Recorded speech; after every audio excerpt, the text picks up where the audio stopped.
Welcome to Mindfulness Manufacturing. My name is Trevor Blondeel. Spending 25 years in manufacturing, I discovered the real impact we have on turnover, communication, and the ability to manage change is how we show up. That's the essence of emotional intelligence. In each episode, we bring a guest or message to expand your skills, engage your people, and grow your organization. So let's jump in. When we talk about retention challenges in manufacturing and distribution, what if I told you there was a privately owned company that started with mail orders in 1972 and now has over 5,000 employees in a rural town of less than 9,000 people that's having success in retaining and recruiting? Well, one of the best towns in the world to me is way up north Minnesota, Thief River Falls, because of my favorite aunt, Linda Fontaine. Just so many great memories with my parents and making that 1,000-mile journey from Southern Ontario to ride snowmobiles and hang out at the lake with my amazing cousins. And so I still visit there, and I drive by this like huge, beautiful plant, and it's growing like every time I visit, it seems like. DigiKey is an electronic distribution company with over 15.5 million products available. And I told myself, I got to learn more. And through a great speaker friend of mine, Ross Bernstein, who we spoke with, and he says, you got to meet Shane Zutz. And I did, and welcome, Shane. Thank you very much, Trevor. So happy to be here. I'm excited to talk about, and thanks, thank you for the service you have around your podcast, because I do think sometimes that, some of the things that we'll talk about, they don't always get to the manufacturing floor, the distribution floor. And one thing I've learned from you is, that's your passion, right? How do you serve those who are, and not that you're not trying to serve outward of that for sure, but it's just, I think there's a lot of things as I've listened to your podcast that can be carried. And the thing that I always try to think about, and this is really the value of your podcast as well, things that you hear and listen to. And then I always say, what does it look like on a Tuesday? I always say, what does it look like a Tuesday in DigiKey? And that's really important. So that's why I think, leaders sharing with each other and having passion around some of those things are so important, because, that everybody has this tool belt. We're all pretty incomplete leaders. And so things like what you're doing is, pretty amazing. So thank you. Thank you for having me. And super proud to represent, this amazing company in my hometown. Well, I love that fact that you're proud to represent your company, because it seems like even 5 years ago, it was like, I don't know if I should come on your podcast and if I'm allowed to say that. And what I liked about DigiKey is just a lot of transparency. And you being the vice president of human resources, I know you're on this mission to build a team, to fuel innovation worldwide, right? Like your company is stretching worldwide, and you've got this awesome newsletter, which you don't really share with a lot of people. It's like a great secret, which I got onto. But you had a successful career in education, from teacher to coach to principal. And, you're just navigating now in this company that's grown nearly 45%, since you've been around. Like, what's going on at DigiKey? Well, a few things, when our company was founded, it was really founded on just a few key principles that we've tried to carry through, how do we serve customers and get them exactly what they need when they need it, without having to burden them with a whole bunch of extra parts or quantities that don't match the need that they have, either for their own use as engineers and innovators, or what they're doing as a contract manufacturer potentially for other customers. So with that model is, I call it a bulletproof business model. It truly is. And the reason why is because the market that we're in electronic components, everything in the world, and this is such a redundant comment I'm going to make, is all technology, right? Uh-huh. So the total available market is going to grow to over $1 trillion by 2033. So we are in the right economic kind of sector for sure. So, those are all really good things. But the other part is, our founder, and then, we've really had two presidents in the history of our company, and Mark Larson, and then now Dave Doherty, and that connective tissue that we are going to make sure that we're going to take care of our people. Now, every company has that somewhere in their values. Mm-hmm. People make the difference, people first, all that kind of stuff. I think that's great. And I think there's tons of companies that do a wonderful job with that. And I'm not going to sit here and say that DigiKey does the best job. That's not what, where I'm going with this story or this comment. But when you live in a small community of 9,000 people and you have 4,000 people that show up here every day and about 1,200 globally that also are added and part of our team, you have to treat people the right way because you see them in the grocery store, you see them at church, you see them at the, the Legion on Saturday for burgers, whatever it happens to be. And then they have their families and friends and connections. So that connective tissue is super tight. So we don't do it just because of that.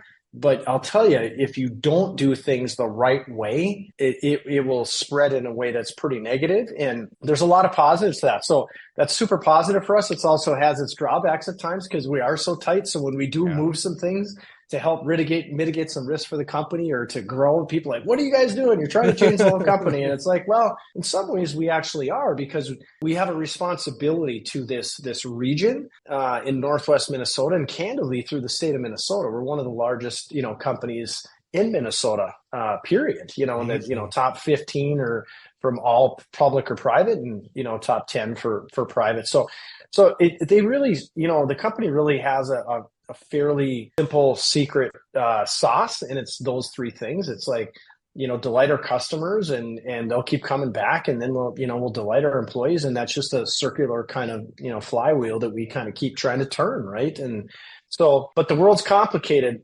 Trevor, and so things aren't always easy for us. So I don't want people listening to say, oh yeah, here's this hunky-dory Pollyanna story, and it's not all that for sure. We have workforce challenges here. Population's not growing in Northwest Minnesota. No. We have people that the demographics of age of population people, for us, that trends the wrong way because we have a lot of people who grew up here and now they're getting closer to that retirement age. So we have to look at how do we move some of our work away from Thief River so that we just don't continue to grow and scale in a way that's not tenable for success, but mitigate some of that risk. And so then when you do those things, and people may not always understand why you're doing that because we don't, traditionally, historically, we don't lay people off when times are tough. Right now is a super down market for us because post-COVID, there's lots of inventory in the channel and all those things. But so if you just center on a few key things, I think in leadership and when you're running your company, sounds super easy to do. It's extremely hard.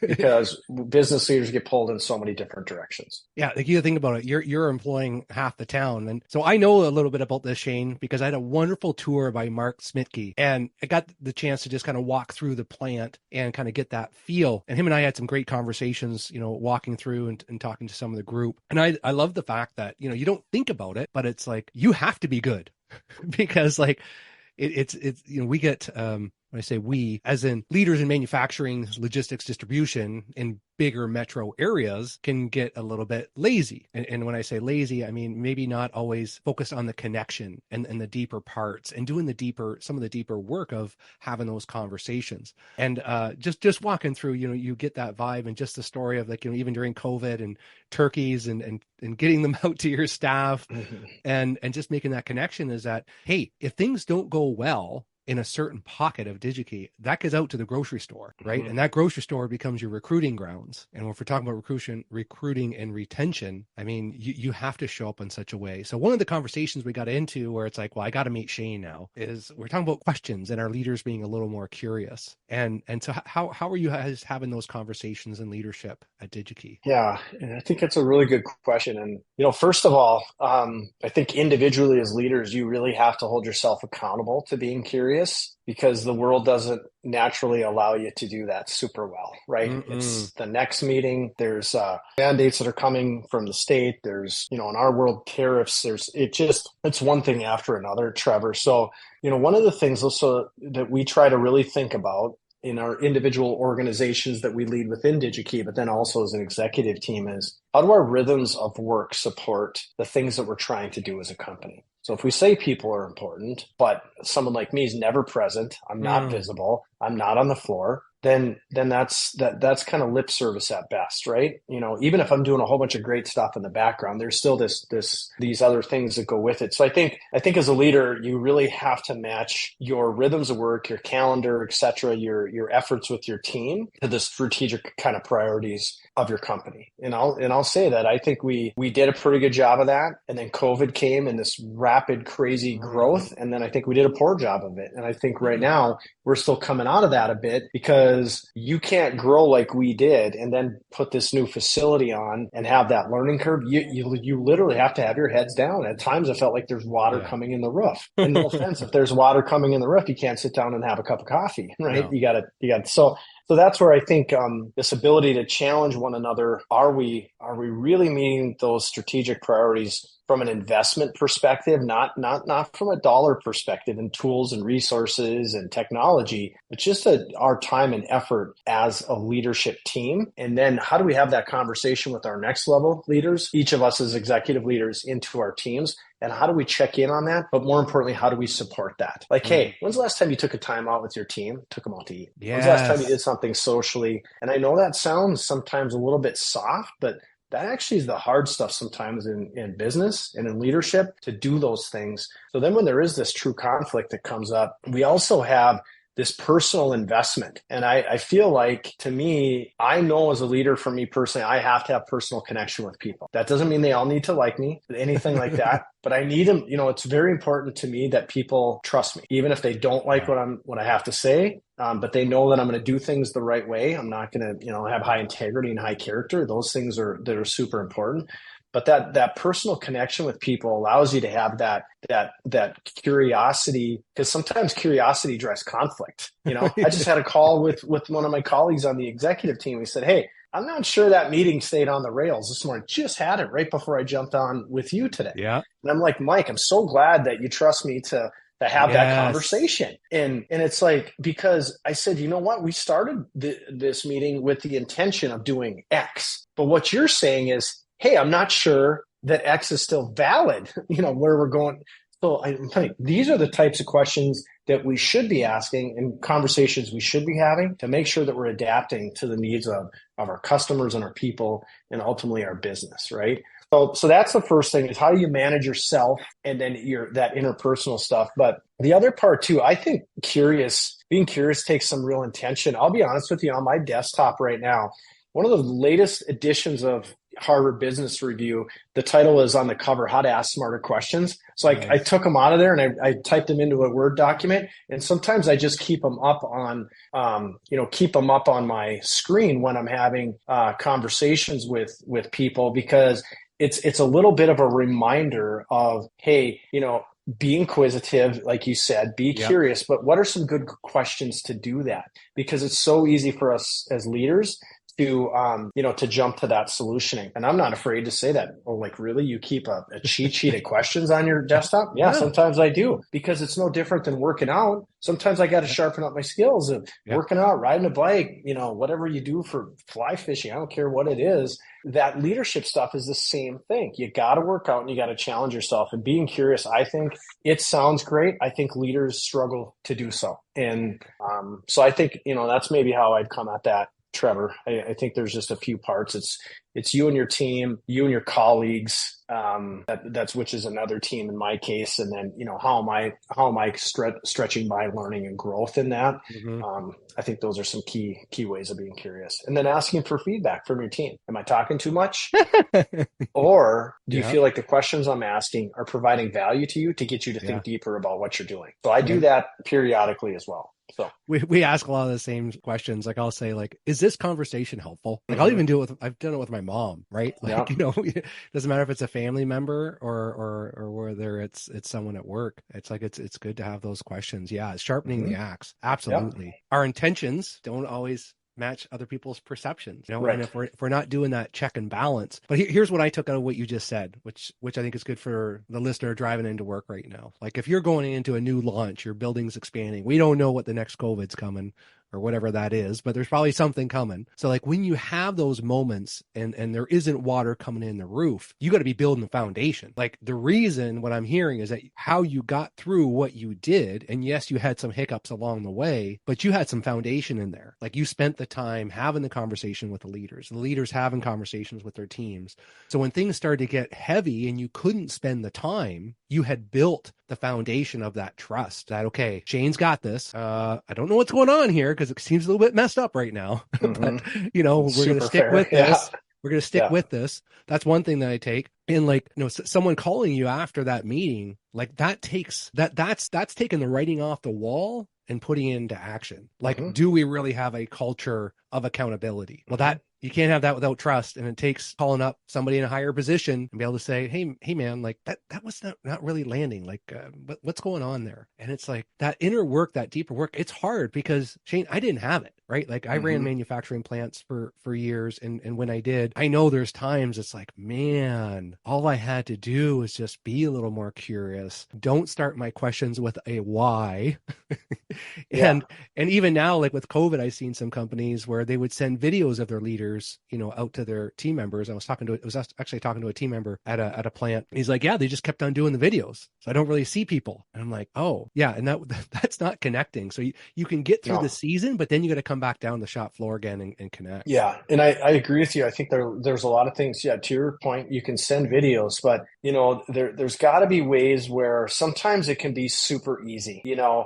Here's something indirectly, and I'm going to be super transparent. I haven't done it again, and I did it by accident. So here's some accountability for myself that I'm not holding myself accountable to. I was walking in our new building, and I happened to be standing kind of by the entrance at about 1:30. Well, 1:30 is when our largest shift of people get off work. So I stood there, and I was like, it was like my old days being a principal of the high school and standing outside after school, and all these people are going by, and I'm like, hey, have a good evening. Thanks for today. Those types of things. Hey, what are you doing? Hey, did you catch any fish? Because you get to know enough people, and sometimes even just smiling. And I'm like, okay, I just need to just go stand there once in a while. I don't have to be any more intentional than that. And not that I'm special. That is not the point. But this idea that, fortunately or unfortunately, at times I'm in this higher level role, right? So people just by showing up and giving a smile, and thanking them. But you know what? Here's an example where I'm not being accountable. How easy. I have not put that on my calendar, and that was about a month ago. And I honestly was going to put it on my calendar to do it once every 3 weeks or something. You don't have to do it every day. No. It doesn't even make sense, right? So, but people, it's like our president as an example. He goes out and picks parts probably once a week out on the floor. Wow. Then he'll ask, how's the system working for you? What do you like about it? When you get frustrated here, what are those things? And so this idea of, getting to the shop floor or, the now former Starbucks CEO as of today, he had this mandate that, hey, if you work for us, you're going to go be a barista. If you're a leader, you're going to be a barista for 2 hours a month, right? And what a great idea, because no offense, that's their business, right? So I think, sometimes leaders lack confidence, and that's okay. They have imposter syndrome. They don't always feel comfortable approaching people, but you can do so in ways that give you confidence to be there, aka standing by the door and telling people have a great evening, enjoy the weather, drive careful in the winter, whatever it happens to be, or just go spending time doing what they're doing when possible based on the skill set needed to do the role, and then asking people what's working well for them. And then you can just shut up and listen. You don't have to talk. So this curious piece, I truly believe in it. I think it's something at times I think I do one heck of a job. And then there's times where I look in the mirror and I'm like, dude, when's the last time you asked a really great question? Or are you just talking? And are you trying to solve everyone else's problems? And so you got to be really accountable to that. And you got to have people that you trust and they trust you to say, hey, time out. Just give me a minute. I got it, So anyway. It's those questions. I'd be asking, where are you catching the walleye? Yeah, exactly. Believe me, one of our senior leaders does do that. That's what I love. Yeah. So you can see that, like you said, you can't just build a habit in and do it every day, but it's to make it part of your culture. It's kind of like, sometimes stand by the exit door. That's good. If you're doing it every day, then that's not helpful either. So it's kind of like picking and choosing, especially when you got 4,000 people in one building. You got to kind of pick and choose and kind of rotate through. So I did some of your research on you too. And I was curious because you had these lessons from being a principal, and I've heard some of them, but then you had some from the convenience store as well. So when we talk about what we're talking about, connecting with people, what carries through from a convenience store to being a principal to working in logistics like this? Yeah. It's actually funny you asked me that question.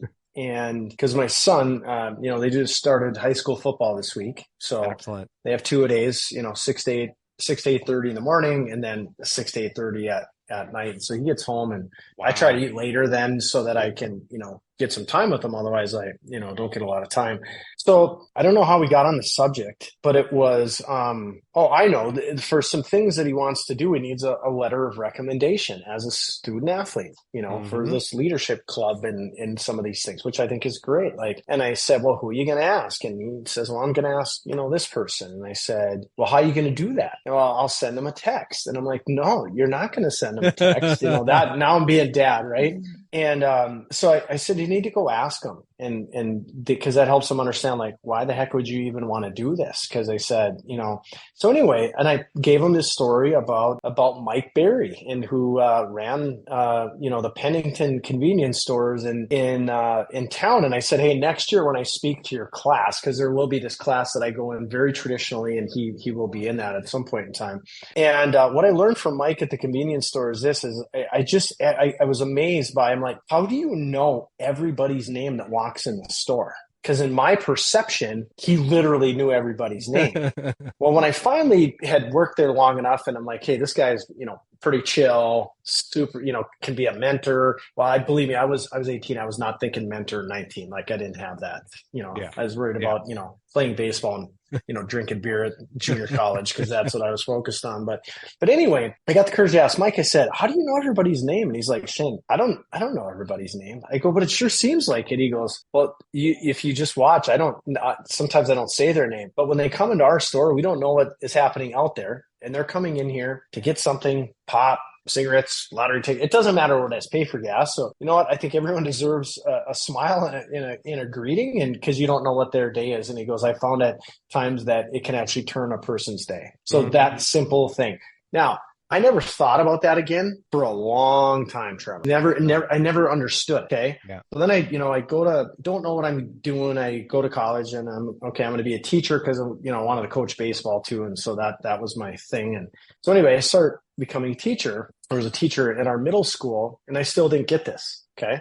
And then I became the assistant principal at the middle school for 7 years. And then I was our high school principal for roughly 10 years. That's when I understood it, because in a classroom, you're really close to kids. Even as an assistant principal, you're pretty darn close to kids because you're constantly in their space to, help them. Well, when I transitioned from the middle school to the high school, the best part was I knew most every kid. Okay. Because I had them at the middle school. So wonderful transition. But anyway, I usually get a lot of graduation kind of invites. And so I never wanted to let kids down. I could never make it to every party. So I was clear. I'd make the ones in town because I can hit multiple in town instead of driving 20 miles one way. You know what I mean? Yeah. But what I did do is I would write I would write everyone a personal note. Okay. Thank you for this, or don't forget this, or, it was funny when you did this, whatever that would happen to be, right? Personal. And then one kid wrote me back and they said, I don't think you understand. And they were very open with me. They said, I don't know if you know me that well, but every day when you saw me on the corner by the office, you never didn't say good morning. Wow. And they said most days you actually have no idea what that did for me, because it is excuse my language, a shit show at home. That was their words. Wow. And then I'm like, okay. So that's when it started to click for me. I'm like, I learned that way back when I was 19 years old from that example. And I didn't know it. I was doing it, of course, but it didn't click for me that you don't have to know everybody, and you don't have to know but they just need to know that you care about the holistic environment. It's so you think about being in a big company and you being a leader, you can't know everybody, but you sure as heck can very intentionally show that you care. And sometimes that all you're going to be able to do is good morning. You can't hold someone's hand to meet their KPIs on the manufacturing floor. You can't, but again, leaders on the floor, like in this podcast,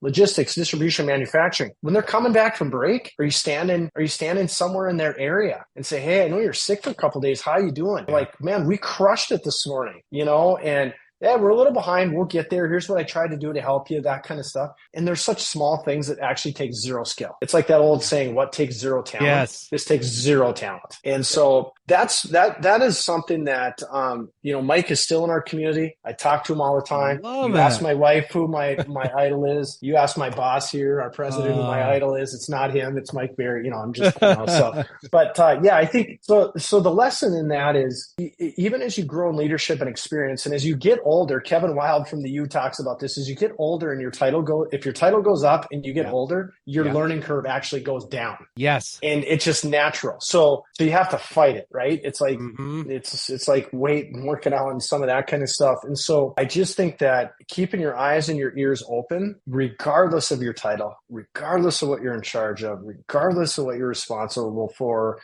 from this macro perspective in a company, everybody has something to share with you. And most of the time you're not like, oh, I'm going to do that. That doesn't happen that often. I'm sorry. It just doesn't. But all of a sudden you show up at a meeting 2 weeks later and you're like, that was a pretty darn good question I asked. And it's like, oh, I heard that 2 weeks ago on Trevor's podcast. That's the stuff why you got to keep learning. That's why podcasts are so impactful. Reading, HBR, it doesn't matter what it is. Find your own fuel, so. Yeah, find your own fuel. And your fuel, because I kind of read into it. I'm like, okay, there's this guy. He's not really promoting this newsletter. I think he's doing this newsletter because he learns a lot by putting it together. And, for you to concise that, and thank you very much for sharing the Trust podcast from Mindfulness Manufacturing. And it's a thoughtful newsletter, like from your kids' laundry basket to Jim Collins and the flywheel, just great information with some good share. So you've been doing that for a while. Yeah. I used to do it in my old life in education as well to some of our area principals, staff, and things like that. And I was in that career for a long time. It's a small region, everybody. And then when I got here, my boss was, Dave, my leader, was like, hey, you should do that here. And I'm like, Dave, I just got here. I can't be sending stuff out. And finally, about 6 months, I basically just handpicked the leaders that I knew that they wouldn't know that I'm being whatever, because that's not what it's about. And then it kind of took off, and now it goes to every leader in the company. It goes to a lot of the area principals. It goes out to people in our industry. But I don't promote it. That's not what it's for. It's an easy tool to use to populate, because I used it in education, so there's lots of, and then usually it's like what inspires me for the week, and I try to do it every 3 to 4 weeks, 3 out of 4, send it out on Friday mornings. And I'll be honest with you, I don't know how many people go into the actual newsletter piece of it. I think they like what I write. And then what it does, it actually allows me some access to people in our company that I wouldn't maybe have access with. They're like, they get back and someone said, I spit my coffee out when I was reading about your son in the laundry basket and what that means to leadership. And it's like, they're like, oh my God, this is like my house. And then our president, with Jim Collins' piece writing about the flywheel, right now our company could use a little momentum. The market's tough and some of that. So this idea around, hey, just make sure you're recognizing those small things and build on them to gain momentum, right? Instead of trying to hit home runs every day, right? And so, I gave him that excerpt of that book, and, he sends me this morning. He's like, hey, here's what I think our flywheel is. Or I know what it is. And so it's just this kind of organic piece. And I had one lady, last year, she read what I wrote, and then she watched a video that was on there, and she goes, I sat in my car and cried. And she goes, you don't know how much I needed this today. And it's like, but I don't do it for that. I really, truly promise. I love to read. And people say, what are your hobbies? And I'm like, well, I love to coach baseball, and, I golf once in a blue moon, and, but, I kind of pretty connected to work and learning, but I love to read and that kind of stuff. So that is a legit hobby. And so, I think it's fair to say it helps me way more, but it also connects me to people. So I'm here to serve our company and our region and our team members. So I don't need to stretch farther than that with some of that stuff, but it's helpful. So yeah, I think that's probably the more important part. It helps you connect with people. Like, that's beautiful. Yeah. Right. Because if we could take some stories about the laundry basket and your son, like there's so many of us that can relate to that. And then you start connecting that to leadership, and then connect that to just, hey man, when that person came back from break, just walking up to them saying good morning and how you feeling today. You know, you don't know what text they got during break, and you don't know what kind of show is going on at home. But if I can go into DigiKey and feel that people see me, and last night I watched it's an older documentary. I don't know how old it is, 5 years maybe. It was on Fred Rogers, and man, I almost had tears in my eyes, because it's like I grew up watching Fred Rogers. Sure. And like I felt a little bit like him. And talk about curiosity. And then just, you could ask a question and then just be silent and just let the other person speak. And it's like, man, if we can bring more of that into distribution and logistics and manufacturing, we can increase our retention and recruitment, and just, it's a lot better. But I think the number one that I take away from, and Shane, I've been kind of getting to know you, and I've been learning from you already, is that if we're not intentional, as we think we get smarter, that's the danger zone of not getting smarter. And it's like I think the less I can think that I know about curiosity, and really challenge myself on like, am I really that curious to the people that's closest to me? Because I think that's probably where I just slip the most. Maybe something I need to think about. So thank you. And the reason it's easy to unintentionally take advantage of people that you're closest to, your direct reports, you know, if you have good working relationships with that. And so, you know, your spouse, friends, it doesn't matter who, you know, parents, like you said earlier, and as we're talking. So yeah, I think it's not easy to do. And I know I'm not good at it, you know, as often as I should be, but it is something that I think is absolutely imperative. If you want to be really great for others, which should give you a ton of satisfaction as a leader, then you're going to have to do those things. I love what you just said though about how do you ask a question and then just be quiet, like just sit on your hands. Literally. And you know, so that is part of being curious as well, is just listening. I think sometimes I focus a little bit on the questions, but just taking that opportunity to just be quiet and listen and let people talk. My wife does such a good job of that with our youngest is the only one that's home, 17, senior boy. He's in 3 sports, so he's running everywhere but loose. And then every once in a while, I might be sleeping already. I get up pretty early. He'll see her, and they'll sit and talk for like an hour. And then the next day, I'm like, "What'd you talk about?" She goes, "Oh, not much. He just talked." Like, you know what I mean? So she does a super good job of, it's easy to be selfish in that instance. Hey, I'm tired. I want to go to bed, you know, et cetera, et cetera. So if that equates back to leadership as well, right? How do you just carve out that time? Block your calendar. Like say, I'm walking the floor. I'm going to check in on our team, whatever, you know. So and be transparent with it. Jane, not enough time, one episode. How do the listeners follow you and get more of you in DigiKey? Yeah, well, they can connect through your podcast, and obviously I'm on LinkedIn. But yeah, people, you know, want to, you know, get the thing that newsletter I send out on Fridays. I'll sure add them to the list so they can just reach out, you know, via LinkedIn, and that's fine for sure. Well, links will be in the podcast. Thank you so much for taking the time, your patience, and arranging this time together. And my aunt in her home in Red Lake Falls still has a picture frame, and it has like 1982 DigiKey. So I was like, when I saw that there, great. I was like, this was just meant to be. So thanks so much, man, and have a great day. Yeah, thanks for all you do, and thanks for continuing to spread the great ideas around leadership. It's needed in the world today, and everyone appreciates it. So thank you.